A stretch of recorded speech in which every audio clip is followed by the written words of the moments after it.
lahat ng ating pong panalangin, sinasabi po natin sa bandang huli, in Jesus' name, sa pangalan po ng ating Panginoon.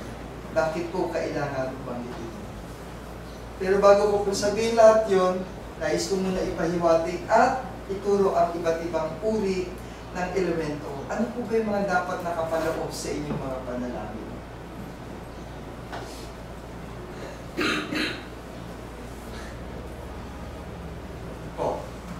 Dapat po ang tinatawag nating papuri, confession, pasasalamat, at supplication. Ito po yung apat na importanteng bahagi na nakapaloob sa isang panalangin po. Isa-isahin po na ipapaliwanag. Ano po yung tinatawag nating adoration o yung tinatawag sa Tagalog na papuri o pagpupuri sa ating Panginoon. Sinisimulan po natin ang ating panalangin sa adoration na tinatawag by adoring and praising our God sa ating prayer. Halimbawa po, gumagamit tayo ng mga salita, O Diyos na makapangyarihan sa lahat. Hindi naman po tayo nagsisimula sa ating panalangin agad na kung saan ay humihiling ka agad. So ano po dapat natin unahin? Purihin mo muna ang ating Panginoon. Bakit?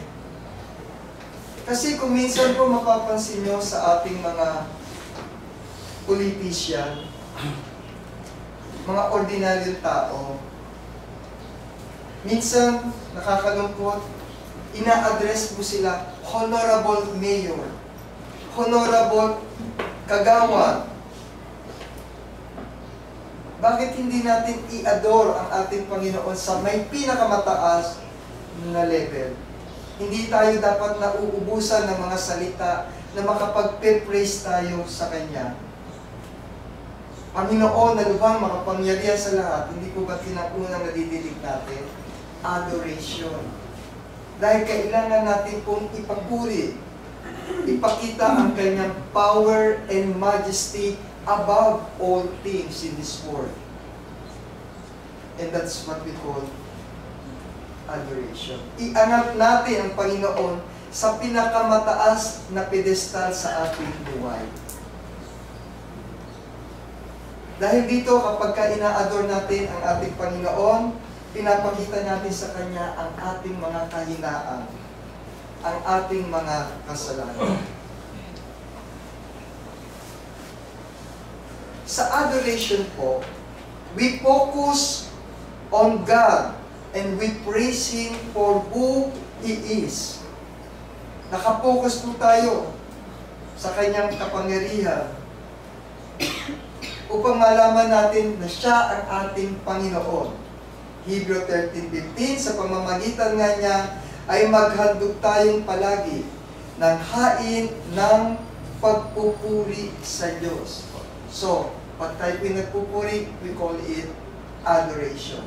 Sa makatid bagay ay ng bunga ng mga labi na nagpapahayag ng Kanyang pangalan. Sundan pa po natin ito, na kung saan sinasabi po, Psalm 66:3, sabi po, inyong sabihin sa Diyos, napakakakilakilabot ng iyong mga gawa sa kadakilaan ng iyong kapangyarihan. Kaya dito madalas madidilig niyo po sa mga nananalangin.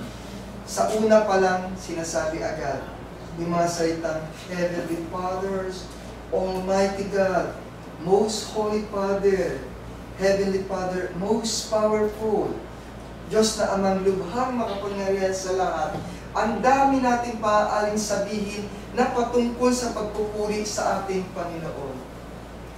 Kayo po ang bahala doon kung paano nilalabas sa inyong mga puso ito.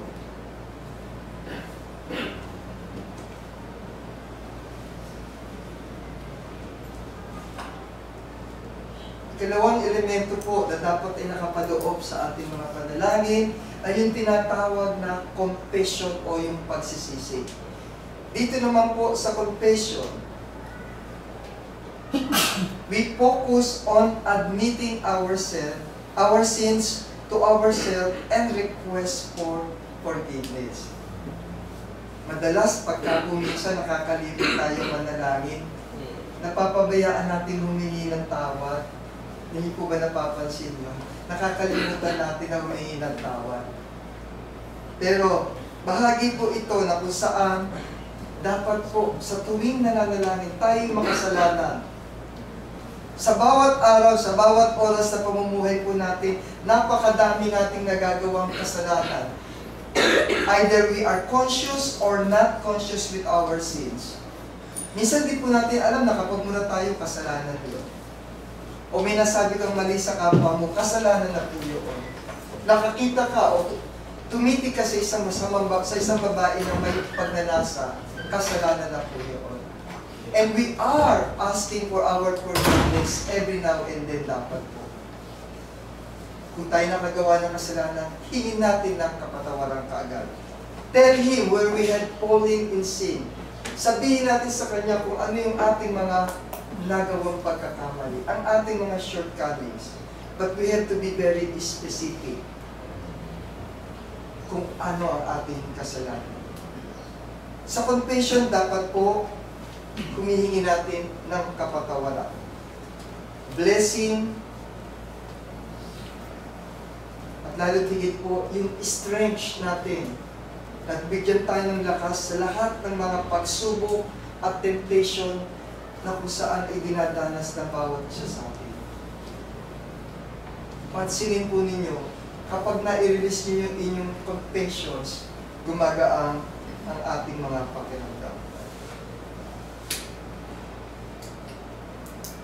Dito po sa unang John 1:9, kung ipinahayag natin ang ating mga kasalanan, ay tapat at banal siya na tayo'y patatawarin sa ating mga kasalanan at tayo'y lilinisin sa lahat ng kalikuan.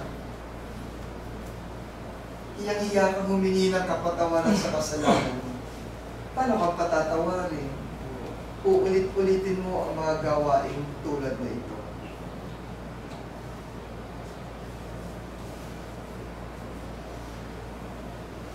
Pagka ikaw ay, kaya nga po sinasabi na yung pagiging mapagpakumbaba natin sa dapat, sa lahat ng sandali, sa harap ng ating Panginoon ay ating isinasagawa.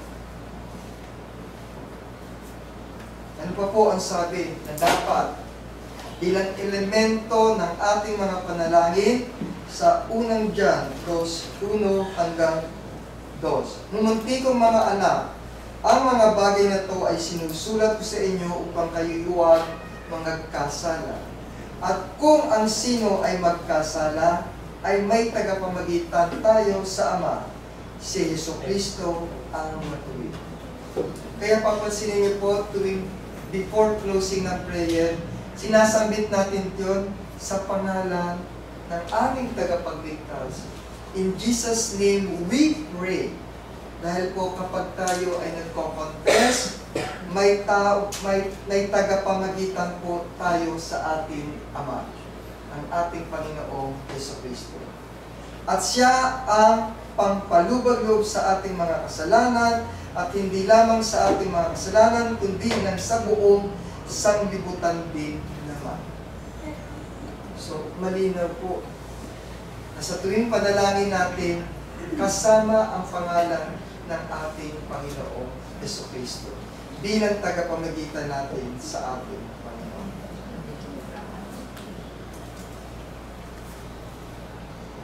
Siyang nagtatakip ng kanyang mga pagsalangsang, mga kasalanan po yan, ay hindi giginhawa, ngunit ang nagpapahayag at nag-iiwan ng mga yaon ay magtatamo ng kaawaan. Bakit kayo mahihiya na humingi ng ating mga kapatawaran sa ating araw-araw na kasalanan kung ito ay magiging sagaban natin sa paglapit sa ating Panginoon? Malinaw po, pagka ikaw ay hindi nakapag-confess